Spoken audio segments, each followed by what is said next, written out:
As Aaron left his car to enter Spiro's restaurant, he barely noticed the beautiful April day in Vancouver. In the distance, the mountains of Grouse, Hollyburn, and Seymour glistened with the remains of the winter snow. The grass and evergreen trees in the city were healthy from the long winter's rain. These impressions passed briefly through Aaron's mind, but he had to get to the bookie joint in a hurry. There would be a lot of action today. The best horse he and David owned was running at Golden Gate Park in San Francisco.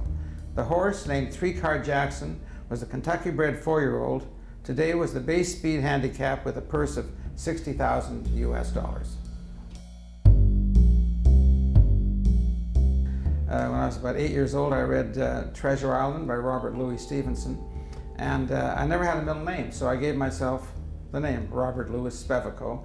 And in the back of my mind, my whole life, I wanted to be a writer, but I was too busy making a living and raising a family and doing those things. I was inspired by the bookie joint that I was going to for 2-3 years, because the way I described the enters the bookie joint, that's the way it was, and a lot of intrigue, because it was really against the law to have a bookie joint in those days. That we had like a secret door, an elevator to get into the bookie joint.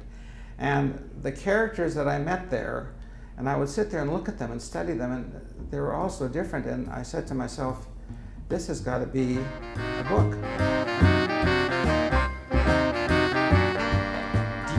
Did you know some of his characters yourself? I knew them all, because I was there with him in the bookie joint. We used to handicap together, and we all knew each other. We'd have lunch together. They all did different jobs. There were plumbers and chefs, and there was a lawyer, there was a rich multi-billionaire who used to hang out there. They were all really interesting characters, a lot of professions.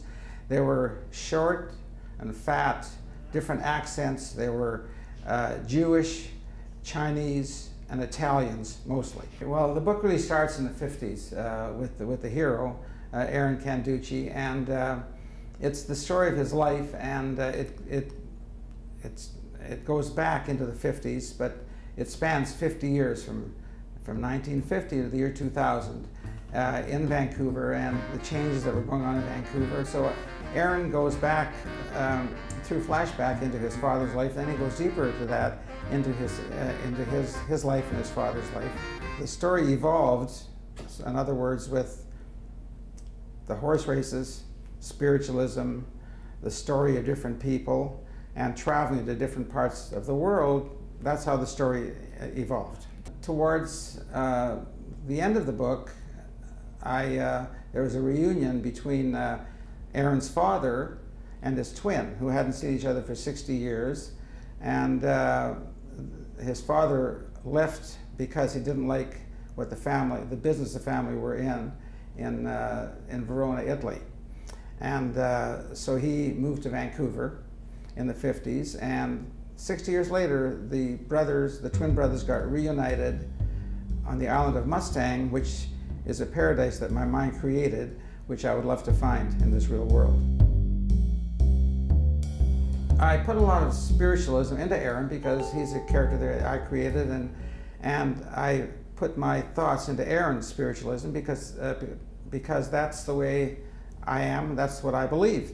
I've talked to a lot of my friends about, I would read a book on spiritualism and realize that reincarnation exists, at least in my own mind. So I have a friend who'd say to me, prove it to me. How could I really prove that reincarnation exists? I mean, people are saying that to themselves all the time. There are different things that happen. We have ghosts, and we have the near-death experiences, things like that happen, and they come back from a beautiful place, but you still can't prove it. So through this dream of somebody who passed away, I tried to prove it in a little way that there is reincarnation.